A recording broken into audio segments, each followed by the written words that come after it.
대로 되는 역사가 나타나야 될 줄 믿습니다. 하나님은 우리에게 늘 말씀합니다. 우리의 믿음이 어디 있냐는 거예요.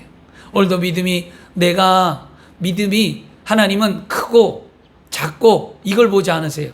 믿음이 어디 있냐는 거예요. 얼마나 믿음을 갖고 있냐는 거예요. 여러분의 믿음대로 되는 역사가 나타난다라는 거예요. 크든 작든 상관없이 믿는 믿음으로 말미암아 삶의 변화가 나타난다라는 거예요. 그런 믿음을 갖고 하나님 앞에 나오시길 바랍니다. 오늘도 분명히 말씀드리지만 하나님은 죽은 자의 하나님이 아니라 산 자의 하나님이십니다. 하나님은 어제나 오늘이라 동일하신 분입니다.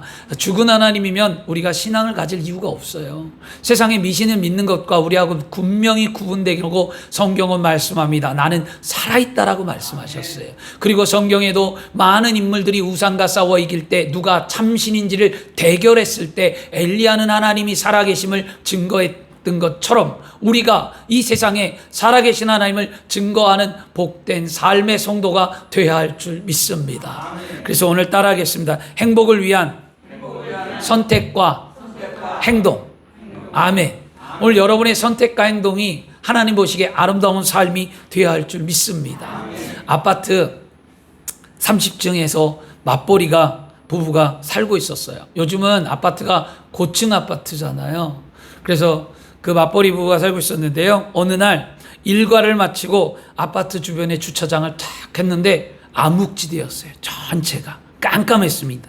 알고 보니 그 지역에서 전기 공사를 하냐고 전기 공급을 일단 중지했던 거예요. 근데 집이 어디라고요? 30층이에요. 큰일 난 거죠. 저도 여기 임대 아파트를 신청해 놓긴 했는데 거기에 20 몇 층을 해놓은 것 같아요. 제가 높이 해놨는데 그 높이 해놓은 거 생각해보니까 낮은 데로 해놓을 걸. 괜히 만약에 정전이 되거나 엘리베이터가 고장나면 걸어 올라가야 되는 거 아니겠어요? 근데 여기가 지금 이 부부가 지금 깜짝 놀란 거예요. 집은 30층이에요. 엘리베이터 정전이 됐어요. 올라는 가야 돼요. 어떻게 했을까요? 올라가기로 결정했습니다. 여보, 우리 운동 삼아 올라가자. 30층 그거 못 올라가겠냐? 우리가 등산하는 마음으로, 건강을 향하는 마음으로 올라가자. 그런데 30층까지 올라가면 너무 지루하잖아요. 지루하니까 남편과 아내가 그러면 우리 서로 이때까지 살아오면서 가장 슬펐던 일이 어떤 일이 있었는가? 우리 즐거운 것보다는 즐거운 건 서로 다 나누면 아니까 슬픈 일이 어떤 게 당신은 슬펐는지 서로 이야기하면서 우리 올라가자. 그렇게 얘기했습니다. 그래서 서로 이야기를 교대로 주고받으며 올라가기 시작했습니다. 저 하늘의 슬픔이라는 영화, 엄마 찾아 산말리에 대한 영화를 보고 슬펐다고 얘기하고 또 드라마 가을 동화를 보고 슬펐다고 얘기하고 여러 가지로 복삭 죽었었다라는 넷플을 보면서 슬펐다는 얘기도 하면서 서로 이야기를 하면서 올라갔어요. 그러던 어느 순간 그렇게 이야기를 하고 올라가다 보니까 30층까지 다 이르렀어요. 여러분, 이야기를 하고 가다 보면 지루함을 몰라요. 저도 부산을 가는 동안 목사님들하고 이런저런 이야기를 하고 가는 동안에 부산에 6시간 운전하는 동안 지루함을 몰랐습니다. 금방 갔고요. 강릉 갈 때도 저희 사모하고 갈 때도 그렇게 이야기를 하다 보면 금방 가더라는 거예요. 그러니까 그렇게 서로 도움을 주며 이야기를 하고 거의 다 이제 30층 문 앞에 이르렀을 때에 아내가 이런 얘기를 했어요. 여보, 나 어떡해? 집 열쇠를 차에다 두고 왔어. 큰일 난 거예요.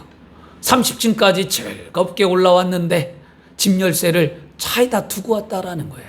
또다시 30층을 내려가야 돼요. 그리고 또다시 올라와야 돼요. 이 짧은 아내의 한마디는 그날 저녁 그 부부가 서로 나누었던 수많은 슬픈 이야기보다도 역대급으로 가장 슬픈 이야기였다는 거예요. 여러분, 아무리 열심히 일하고 돈을 벌고 아무리 힘써 집을 앞에까지 잘 올라왔다 하더라도 열쇠가 없으면 헛일이라는 거예요. 열쇠가 없으면 못 들어간다라는 겁니다. 다시 걸어왔던 길을 다시 걸어 내려가야 되고요. 또다시 올라와야 됩니다.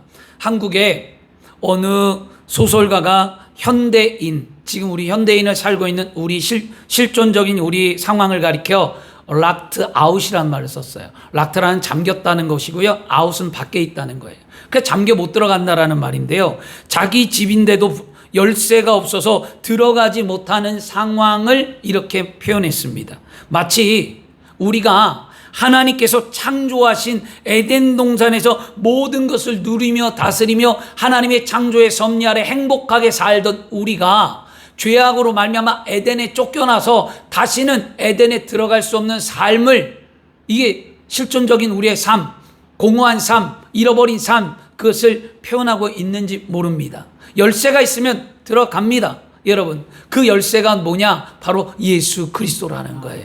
예수 그리스도를 믿으면 우리는 다시 회복될 수 있다는 거예요. 예수 그리스도를 믿으면 우리는 다시 천국에 들어가고 하나님의 아름다운 창조의 섭리의 모습으로 돌아갈 수 있다는 겁니다. 하나님께서는 우리 인생들 가운데 이렇게 세상의 실존을 잃어가는 삶 가운데에 열쇠를 주셨는데 그 하나의 열쇠가 바로 예수 그리스도라는 거죠. 예수님만이 우리의 삶과 죽음의 문제를 해결하는 유일한 열쇠인 줄 믿습니다. 예수님만이 우리의 삶의 모든 영역에서 마스터키가 되는 거예요. 예수 그리스도 이름에 능력이 있다는 거예요. 예수 믿는 우리들 감사하셔야만 합니다. 왜냐? 우리가 기도하고 간구하면 하나님은 우리의 기도를 외면치 않냐고 듣기 때문입니다. 왜냐? 예수 믿고 구원 받았기 때문이에요. 내가 좀 연약해도, 내가 믿음이 연약하고 삶이 부족하고 내가 죄 아래 놓여 있다 할지라도 내가 예수 믿고 구원받은 하나님의 자녀가 된 이상 하나님 앞에 나의 간구를 드릴 때 하나님은 나를 불쌍히 여기셔서 내 인생의 모든 문제를 해결해 주신다는 거예요. 이게 우리의 믿음입니다. 이게 살아계신 하나님이거든요. 그러므로 오늘 우리는 예수 그리스도를 믿고 구원받은 하나님의 복된 소식을 세상에 널리 전하는 그리스도인이 되어야 할 줄 믿습니다. 그래서 성경 누가복음에는요, 누가복음 24장 48절에 말씀하기를 너희는 이 모든 일의 증인이라. 이 복된 일의 증인, 바로 저와 여러분들이라는 거예요. 그래서 예수님께서는요, 하늘로 승천하시면서 우리에게 분명히 말씀한 게 뭐냐면 성령 충만함을 받고 너희는 땅끝까지 이르러 내 증인이 되라고 예수님이 우리에게 말씀하셨습니다. 그러므로 우리의 사명은 뭐냐? 증인된 삶을 살아가는 거예요. 예수 믿는 것 복받기 위해 믿는 거 아니에요. 예수 믿는 것 건강 회복되기 위해 믿는 거 아니에요. 예수 믿는 것 내 삶이 나아지기 위해 믿는 게 아니에요. 예수 믿는 것은 나로 말미암아 하나님의 뜻이 이 땅 가운데 이루어지고 내가 복음에 증인된 삶을 살기 위해 예수 믿는 거지 내 평안하는 삶을 위해서만 예수를 믿는 게 아니라는 것을 우리는 분명히 알아야만 합니다. 그러려면 오늘도 하늘의 영이신 성령 충만함을 받고 하나님 앞에 간절히 기도하여 하나님의 뜻을 감당해 내기를 원합니다. 오늘 말씀에 등장하는 인물이 있어요. 성경을 읽으면 뭘 보라 그랬습니까? 성경 말하는 이가 누군가? 말하는 이, 그러면 듣는 이는 누군가? 듣는 사람, 말하는 사람과 듣는 사람이 성경에 분명히 있습니다. 그것을 파악하고 또 뭘 보라고 했습니까? 어떤 상황인가? 상황, 지금 어떤 상황에 놓여 있는가? 상황을 보고 그 다음에 그 상황 속에서 하나님의 말씀이 무엇인가를 보라고 그랬습니다. 이게 성경을 보는 눈이었어요, 여러분. 그러면 오늘 성경에 그 등장하는 인물이 있습니다. 네 명의 나병 환자예요. 이 네 명의 나병 환자가 선택하고 행동했던 것이 우리의 믿음 가운데 오늘 도전이 되고 그런 삶이 되어야 할 줄 믿습니다. 오늘 우리가 함께 읽은 말씀은요, 열왕기서라는 거예요. 열왕기서는요, 열왕기 상과 열왕기 하가 나누어졌잖아요. 상과 하로 나누었는데 이게 원래는 한 권의 책이었어요. 한 권의 책으로 열왕기서라고 얘기했습니다. 이건 뭐냐면 야훼의 신앙에 입각해서 이스라엘 나라, 하나님이 택한 나라의 흥망성쇠를 기록한 역사적인 책이라는 거였습니다. 그런데 이 열왕기서에 이렇게 이름이 붙여진 이유는 뭐냐면 이스라엘 나라의 초대왕이 누구죠? 사울이에요. 이스라엘의 초대왕은. 그런데 이 열왕기서에 이스라엘 나라 초대왕 사울만 제외하고 모든 왕들이 다 기록되어 있어요. 사울만 빼고 다윗 때부터 그 다음에 이스라엘 나라가 남유다와 북이스라엘로 갈라져서 그들이 어떻게 성장하고 어떻게 패망했는지를 완벽히 기록한 말씀입니다. 이 열왕기서는 성경의 역사서와 마찬가지로 어떤 의미를 갖고 있냐면 우리 성경은 역사책은 아니에요, 여러분. 착각하시면 안 됩니다. 역사가 기록되어 있다고 성경을 역사책으로 보시면 안 되고요. 역사를 기반으로 하지만 성경의 시선은 하나님의 시선이에요. 하나님의 마음이었다는 거죠. 그래서 세속적인 역사의 관점이 아니라 하나님의 관계 속에, 그리고 하나님의 예언적 관점을 기록한 것이 성경입니다. 따라서 일반적 역사학자들이 높이 평가한 왕들의 이야기는 안 기록하고요. 일반 역사학자들이 이 왕은 대단했어요, 이스라엘 나라에 이 왕처럼 훌륭한 왕이 없었어요,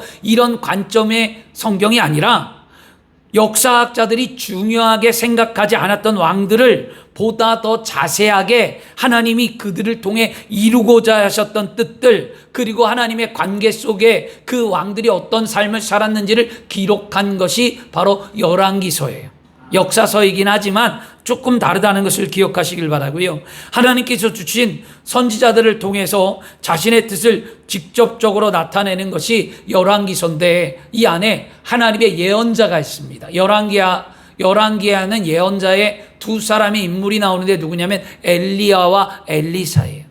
주로 엘리야와 엘리사의 이야기가 나오는데, 열왕기 상에는 엘리야의 이야기가 나오고요, 열왕기 하에는 엘리사의 이야기가 나옵니다.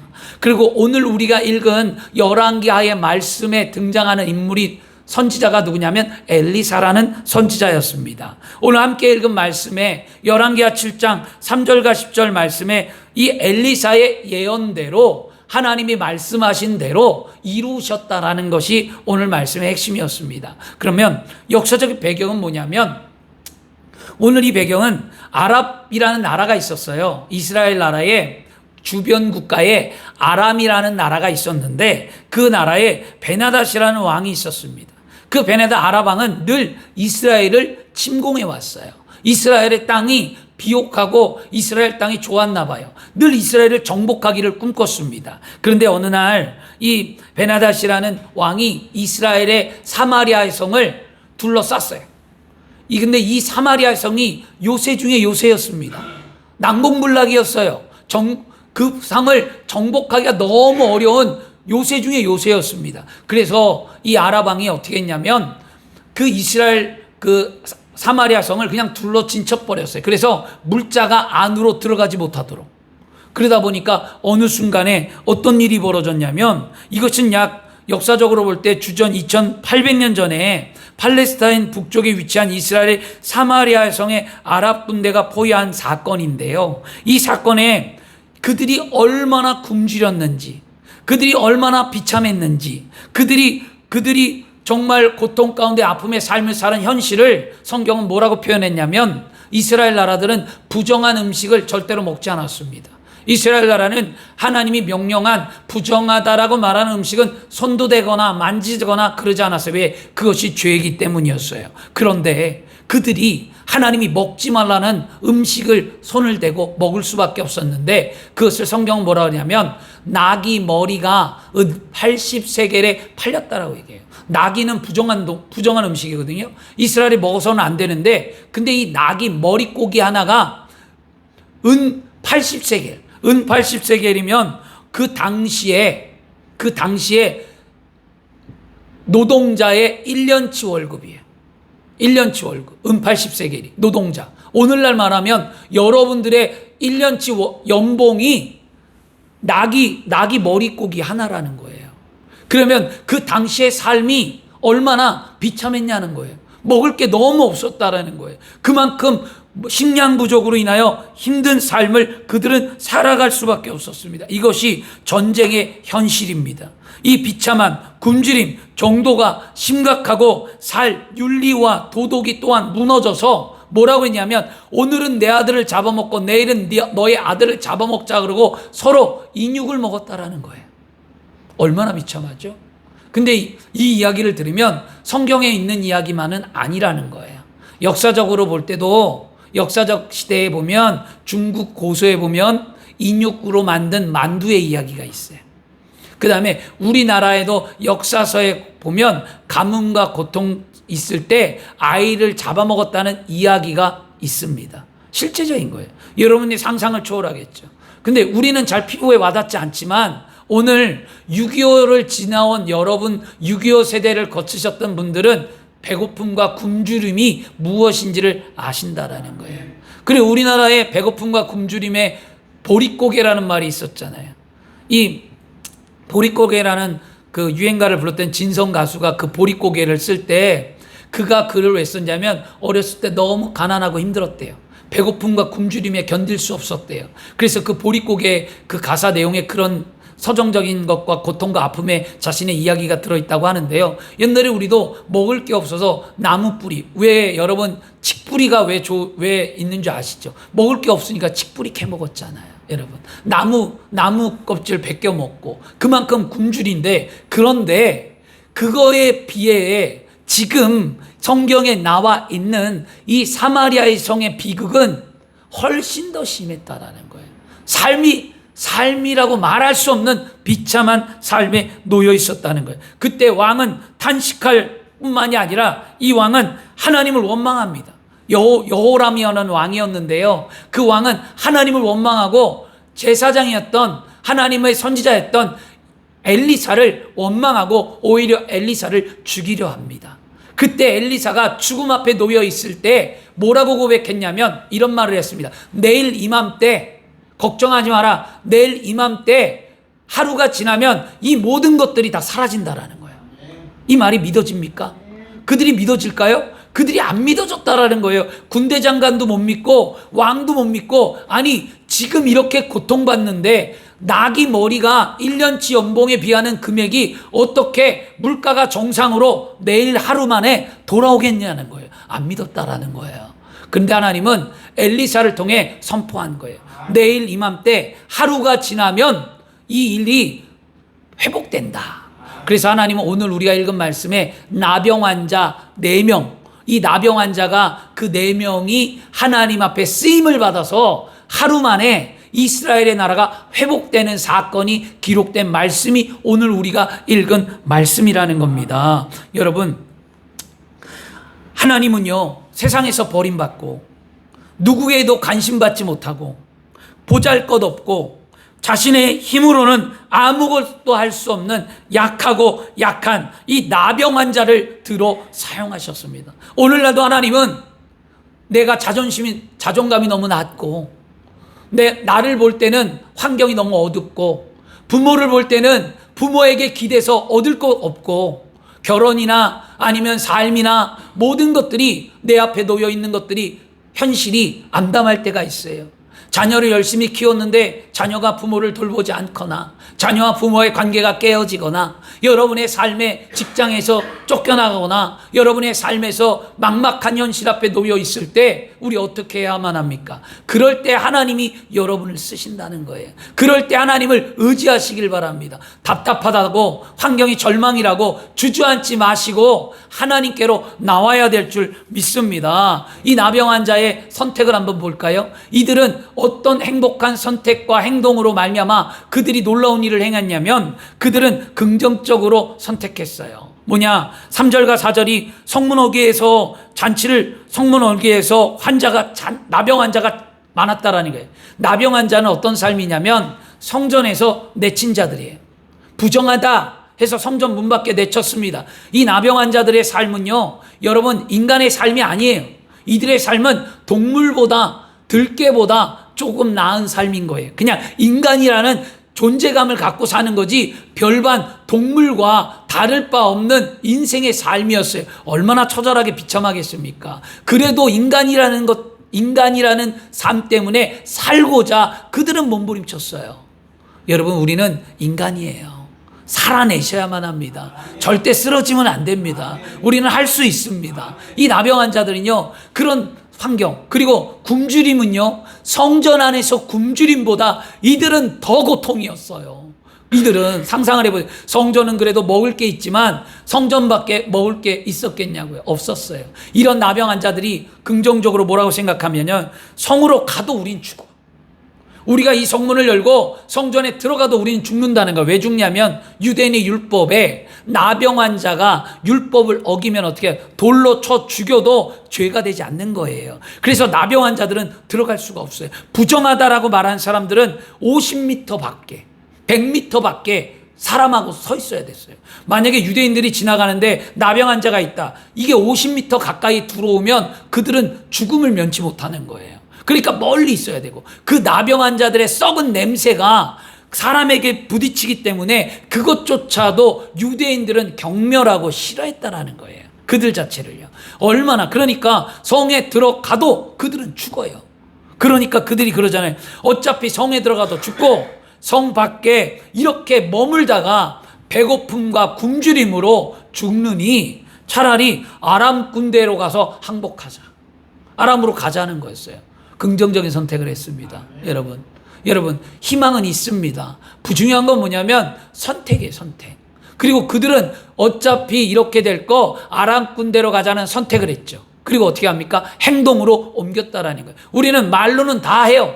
말로는 공부해야지, 아니면 뭐 전도해야지, 일해야지, 뭐 결혼해야지, 여러분 뭐 요즘에 다이어트 하시니까 다이어트 해야지, 뭐 내가 아들한테 잘해야지, 뭐 부모한테 잘해야지. 우리는 말로는 뭐든지 다 해요. 그런데 중요한 건 뭐냐? 말로 했으면 뭐야 합니까? 행동이 있어야 된다라는 거예요.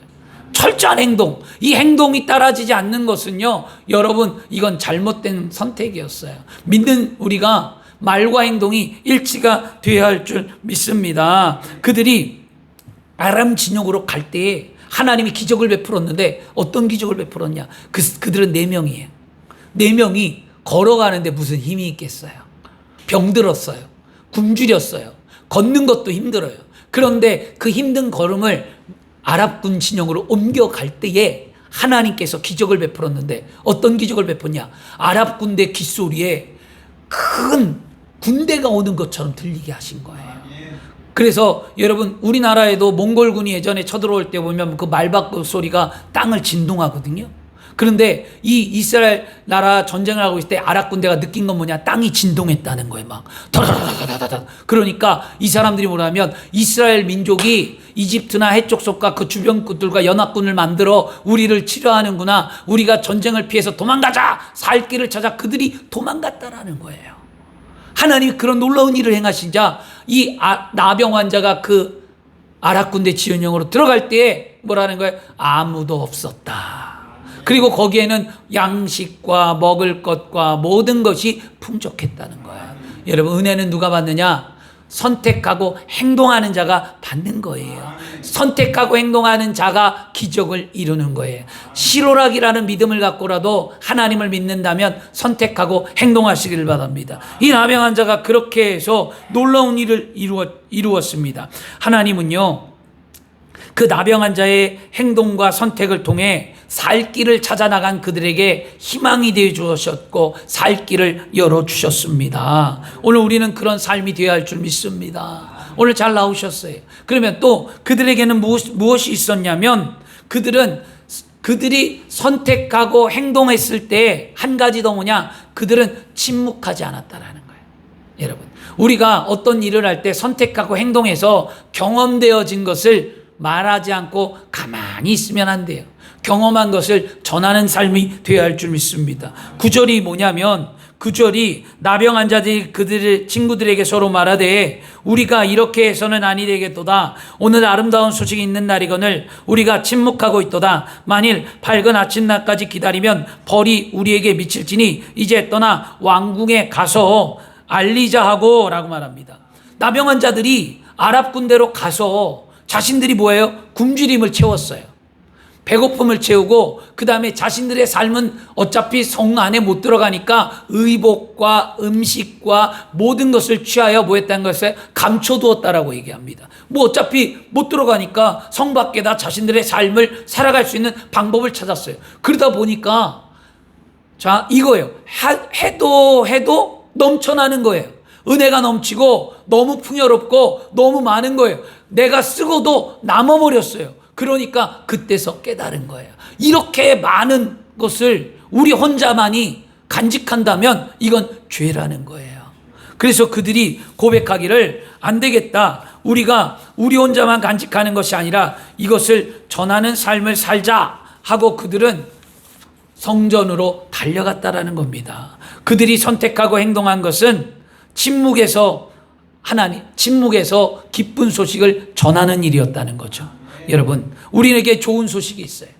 우리에게 복된 소식이 있어요. 그게 뭐죠? 예수 그리스도를 믿는 구원의 감격의 기쁜 소식입니다. 예수 이름 믿고 우리 혼자만 건강 찾으면, 우리 혼자만 기쁨을 누리면, 우리 혼자만 풍요를 누리면, 우리 혼자만 아름다운 삶을 사는 것, 하나님 그걸 원할까요? 아니라는 거예요. 나병 환자처럼 나에게 주신 은혜를, 내가 경험한 은혜를 나누라는 거예요. 세상에 전하라는 거예요. 좋은 소식을 알고도 전하지 않는 것은 뭐다? 죄라는 거예요. 이거 분명히 알아야 돼요, 여러분. 도시 전체가 굶주리고 있어요. 도시 전체가 자식을 잡아먹는 비참한 현실에 놓여 있어요. 끔찍한 상황에 놓여 있는 것을 알고도 방관하고 그 소식을 알고도 전하지 않는다면 그건 죄라는 거예요. 세상에 수많은 영혼이 죽어갑니다.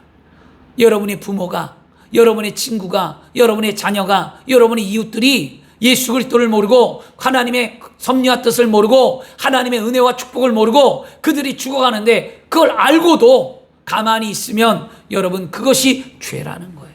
어떤 윤리적으로 도덕적으로 나는 깨끗하고 거룩하니까 죄인이 아니다라고 우리는 말할 수 있지만 성경은 그것이 죄라는 거예요.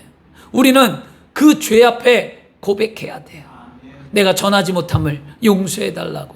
그러면 하나님 전할 수 있는 삶이 되게 해달라고, 복음을 말할 수 있는 삶이 되게 해달라고 기도하시길 바랍니다. 여러분들에게 뭐 세상 말로 복음에 미쳐서 나가서 막 외치라고 하는 것도 아니잖아요. 우리가 그리스도인이라면 마음 한 곳에 나도 복음을 전하는 삶을 살아야 되겠다라는 신앙을 가져야지, 그거는 던져버리고 나만 복을 주세요, 나만 건강 주시고 나만 행복하게 해주시고 내 삶만 인도해달라고 한다면 이것은 잘못된 신앙의 모습이라는 거예요. 하나님은 절대 그렇게 하지 않았어요. 세상에 죽어가는 영혼을 향해 여러분의 삶의 발걸음을 옮기시기를 바랍니다. 주 안에 사랑하는 여러분, 좋은 소식을 안다면 그 좋은 소식을 지고 있지만 말고 전하시기를 바랍니다. 나가서 살 길을 찾으시고, 여러분 밤이 맞도록 그들이 찾아가 두들겼던 것처럼 여러분 즉각적인 신앙, 즉시 행동하는 삶, 이것이 되어야 할 줄 믿습니다. 살 길을 찾아 떠나 좋은 소식을 전하자 성전의 기쁨이, 예루살렘 성 안에 기쁨이 임해서 함께 즐거운 삶을 살게 되었잖아요.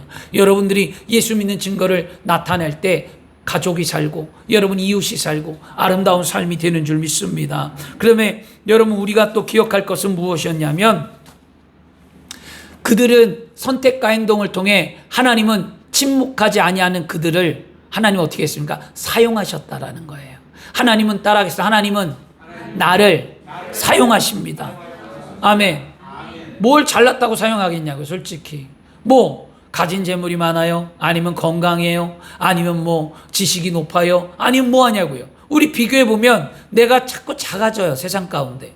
뭐든지 비교해보면 마음도 약해지고 환경도 약해지고 너무 연약합니다. 그런데 성경은 뭘 보냐? 믿음을 본다는 거예요.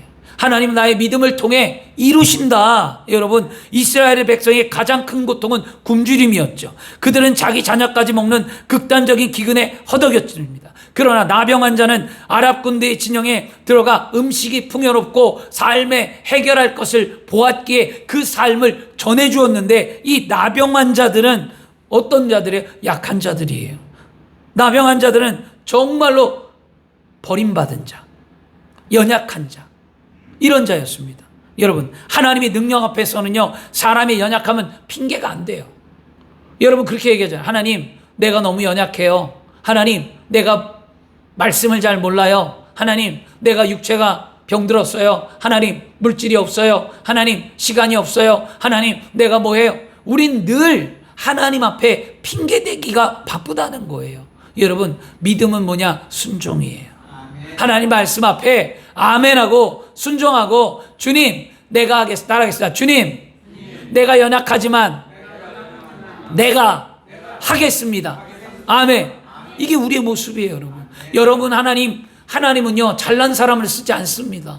하나님은 마음이 정갈하고 순결하며 하나님 앞에 순종하는 자들을 쓰시지, 하나님은 뭐 인격적으로, 도덕적으로, 윤리적으로, 세상적으로 잘난 사람을 들어 하나님은 복음을 증거하고 쓰지 않습니다. 바로 나와 같은 자, 이 죄인 중에 죄인, 사도 바울은 자신을 괴수라고까지 표현합니다. 부끄러움을 얼마나 힘든 삶이었어요. 이런 우리를 사용하신다는 거예요. 그러므로 하나님 앞에 쓰임받는 삶이 돼서 아름다움을 나타내시길 바랍니다. 하나님이 쓰시지 못할 사람은 없습니다. 하나님이 사용하지 못할 상황도 없습니다. 하나님은 살 소망이 없어 보이는 그 사람을 들어 사용하셨던 것처럼 하나님은 오늘 나를 들어 사용하신다는 거예요. 무엇을 향해? 복음을 향해, 예수 그리스도의 이름을 향해, 하나님의 영광을 위해 쓰임받는 거죠. 오늘 제가 이 말씀을 준비하게 된 동기가 뭐냐면, 새벽 기도를 하면서 이 말씀을 읽을 때 이 나병 자가 어떤 선택과 어떤 행동을 할게, 이 나병 자가 정말 하나님 앞에 이렇게 쓰임받았는데 보잘것없고 연약하고 세상에서 버림받고 철저하게 외로움 속에 고통 속에 있는 그들을 통해 많은 이들이 행복을 얻고 많은 이들이 주께 돌아오고 많은 이들이 영광을 얻었다면 하나님이 나를 쓰시겠구나, 그렇게 생각이 들더라는 거예요. 내 자신을 볼 때에도 너무 연약하고 부족하고 가진 거 없고 재능도 없고 학식도 딸리고 모든 것도 연약하지만 하나님 앞에 그래도 기뻐하는 것, 순종하며 여기까지 온 것, 순종하며 믿음 지키고 순종하며 하나님 앞에 열심 갖고 주의 일 걸어온 27년 하나님이 기억한다면 하나님이 그것을 통해 이루실 날이 오겠구나, 그리고 꿈과 희망과 소망을 다시 가졌다는 거죠. 여러분 절대 포기하지 마세요. 여러분 꿈을 꾸세요. 믿음의 말을 하세요. 오늘도 할 수 있다고 고백하세요. 불가능을 가능케 하시는 하나님이 우리 하나님입니다. 그런데 불가능을 가능케 하시는 하나님이 어떠한 자에게 복을 주신다고요? 믿음의 삶의 선택과 행동하는 자. 여러분 행동하지 않으면 여러분 안 돼요. 행동하지 않으면 여러분의 삶에 하나님이 복을 주지 않아요. 행동해야만 그 속에 역사와 기적이 나타나는 거예요. 그러나 그 행동이 하나님 보시기에 아름다운 행동, 하나님 보시기에 복된 행동, 하나님 보시기에 열심 있는 삶의 행동이 돼야 할 줄 믿습니다. 인간적인 어떤 야심이 있거나 정욕이 있거나 인간적으로 기회주의적인 행동, 하나님 그걸 원하는 것이 아니에요. 하나님은 진실한 자를 찾고 계시는 거예요. 하나님은 정직한 자를 찾고 계시는 거예요. 하나님은 성실한 자를 통해 복을 주시는 하나님인 줄 믿습니다. 그러면 우리가 그리스도인이에요. 우리가 예수 믿었어요. 하나님의 자녀가 되었어요. 그러면 우리가 근본적으로 해야 될 게 뭡니까? 하나님 앞에 예배하는 삶을 사는 거예요. 이것이 성실의 기본입니다. 예배를 등한시하면 하나님 절대로 복 안 줘요, 여러분. 예배가 기본인데 예배를 징검다리 하듯 예배를 필요에 따라 나오고 예배를 어떤 나의 같은 삶으로 사는 것 하나님 원하지 않습니다. 여러분 중요한 거 있습니다. 신앙생활 하지 마세요. 신앙생활하는 거 하나님 기뻐하지 않아요. 신앙이 생활이 돼서는 안 된다라는 거예요. 어떤 목사님이 이 설교를 했는데 제 마음에 확 와닿습니다. 맞아요. 여러분 저도 그렇게 얘기했던 기억이 나는데 신앙생활은 하면 안 돼요. 왜냐? 신앙생활과 취미생활하고 뭐가 달라요? 취미생활 해야 안 해요? 여러분 취미생활 하잖아요. 여러분 취미생활로 뭐 합니까? 운동도 하고 축구도 하고 탁구도 치고 뭐 게임도 하고 여행도 가고 캠핑도 하고 등산도 하고 우리는 취미생활을 많이 합니다. 그런데 그 취미생활을 여러분 열정을 갖고 열성을 갖고 365일 하는 사람이 있습니까? 그런 사람 없어요. 취미생활은 뭐예요? 내가 시간이 날 때, 내가 마음이 하고 싶을 때, 내가 하고 싶을 때 하는 게 취미생활이잖아요. 근데 믿음 생활도 그렇게 생각하는 사람이 많다라는 거예요. 믿음 생활도 내가 하고 싶으면 하고 안 하고 싶으면 안 하고 이런 게 아니라는 거예요. 믿음 생활이 아니라 여러분 생활 속에 믿음이 드러나야 될 줄 믿습니다. 여러분의 삶이라는 생활 속에 하나님을 믿는 나의 믿음에 드러나야죠. 그러면 기도를 쉬지 말아야죠. 기도를 멈추지 말라는 찬양이 가사가 있어요. 여러분 그 다음에 역전되리라는 찬양도 있습니다. 무엇 때문일까요? 멈추지 않는 자에게 말씀 앞에 돌아와 하나님의 부르심 앞에 돌아와 복음 앞에 바로 서 있는 자들 앞에 하나님은 은혜를 베푸시는 줄 믿습니다. 그게 우리의 신앙이었어요. 여러분 오늘 그런 삶이 되기를 반드시 축원합니다. 여러분들이 믿음을 가질 때 그런 삶의 모습이 되어야 할 줄 믿습니다. 오늘 좀 말씀을 마치겠습니다. 오늘 이 시간에 우리가 기억할 건 뭐냐면 이 나병 환자의 상황을 가만히 보세요. 죽을 수밖에 없었던 그의 삶에서 생명으로 살 길을 찾아 나왔고 살 길을 찾아 선택하고 행동했던 그들에게 은혜를 주셨으면 오늘날 우리의 살 길은 예수 그리스도 앞에 나오는 거예요. 하나님을 믿는 거예요. 우리의 살 길입니다. 그걸 찾아 나오는 여러분들에게 하나님은 은혜를 주신다는 거예요. 그리고 그 살 길을 찾아 선택하고 행동한 그들이 침묵하지 아니했던 것처럼 여러분들이 예수를 믿고 하나님의 자녀가 되어서 은혜를 얻고 경험하고 체험했다면 그것을 간직하고만 있지 말고 전하시길 바랍니다. 이렇게 했더니 마음이 기쁘더라. 이렇게 했더니 위로받았더라. 내가 예수를 믿고 이런 삶을 살았더니 환경이 변화되었더라. 엄마도 믿어봐, 아빠도 믿어봐, 이 친구들에게도 믿어보라고 이게. 왜냐하면 내가 이런 마음이었는데, 내가 이렇게 무너져 내렸는데, 내 삶이 고통이었는데, 내가 이렇게 아팠는데 예수를 믿고 나더니 이렇게 달라졌어. 내가 이런 삶을 살게 되었다라고 말할 수 있는 삶, 이런 신앙, 이거 가져야죠. 이게 없습니까? 그러면 인격적으로 주님 다시 만나시기를 바랍니다. 여러분. 그래서 여러분 침묵하지 말고 기쁨을 누리고 감사하는 삶을 전해야 되겠죠. 그리고 더 나아가 나는 할 수 없지만 연약한 내 모습을 주님이 아시기에 연약한 나를 들어 사용하신다는 것을 믿으시기를 바랍니다. 그러면 우리는 준비해야만 합니다. 나를 쓰실 하나님을 준비해야죠. 여러분 인생에 성공하기 위해 뭐합니까? 준비하잖아요. 여러분. 연예인이 되기 위해 뭐합니까? 철저히 준비해 연예인 하잖아요. 여러분. 그 다음에 사업에 성공하기 위해서 뭐합니까? 그 사업을 열심히 배우고 알아 그 사업이 성공자 되는 거예요. 여러분 시험 보면 시험 자격증 어떻게 받아요? 열심히 공부해서 합격해야 그 테스트를 통과해야 그 자격증을 받는 거잖아요, 여러분. 그것처럼 뭔가에 열정적으로 열심으로 신앙이든 삶이든 최선을 다해 삶을 살아가야 은혜가 있는 거 아니겠습니까? 옛말에 세상은 진인사 대천명이란 말을 쓴단 말이에요. 세상에서는요. 진인사 대천명. 인간이 할 수 있는 도리를 다하고 하늘의 뜻을 구하라는 말이죠. 여러분.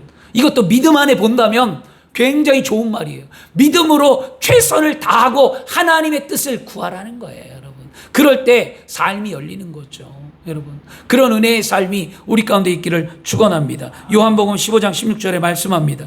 너희가 나를 택한 것이 아니요 내가 너희를 택하여 세웠나니 이는 너희로 가서 열매를 맺고 또 그 열매가 항상 있게 하여 내 이름으로 아버지께 무엇을 구하든지 다 받게 하려 함이라. 잘 보세요. 하나님 우리를 택하셨어요. 하나님 우리를 부르셨어요. 왜? 무엇 때문에? 열매를 맺기 위해서. 열매를 맺으래요. 근데 그 열매가 한 번 맺은 것으로 끝나는 것이 아니라 뭐하라? 항상 있게 한다. 그러니까 믿음을 가졌으면, 하나님을 섬기기로 작정했으면, 예배하기로 했으면 그 예배를 항상 드려야죠. 그렇잖아요. 전도하기로 했으면 항상 전도해야죠. 봉사하기로 했으면 항상 봉사해야 되겠죠. 물질 심기로 마음먹었으면 항상 해야 되겠죠. 어떤 열매가 있으냐? 항상 열매를 맺는 자에게 어떻게 한다고요? 내 이름으로 아버지께 무엇을 구하든지 다 받게 하리라. 여러분 기복신앙과 다른 이유를 알겠습니까? 기복신앙은 아무것도 하지 않고 복을 비는 게 기복신앙이지만 우리 믿는 자들은 뭡니까? 이렇게 행할 때 아버지께 무엇이든지 구하면 주신다는 거잖아요. 그러면 우리가 할 일을 믿음 안에서 찾으시길 바랍니다. 각자의 환경과 삶 속에서 하나님이 원하는 그 길을 감당해내며 하나님 앞에 기도하십시오. 건강을 위해, 물질을 위해, 자녀를 위해, 삶을 위해, 세상의 복음을 위해 우리가 해야 될 일을 감당하며 구할 때 하나님은 하늘의 뜻으로 이 땅 가운데 우리가 구하는 것 위에 넘치도록 역사하셔서 응답하시는 좋으신 하나님인 줄 믿습니다. 오늘도 그렇게 되기를 그리스도 이름으로 축원합니다. 기도하겠습니다. 좋으신 아버지 하나님 감사합니다. 오늘도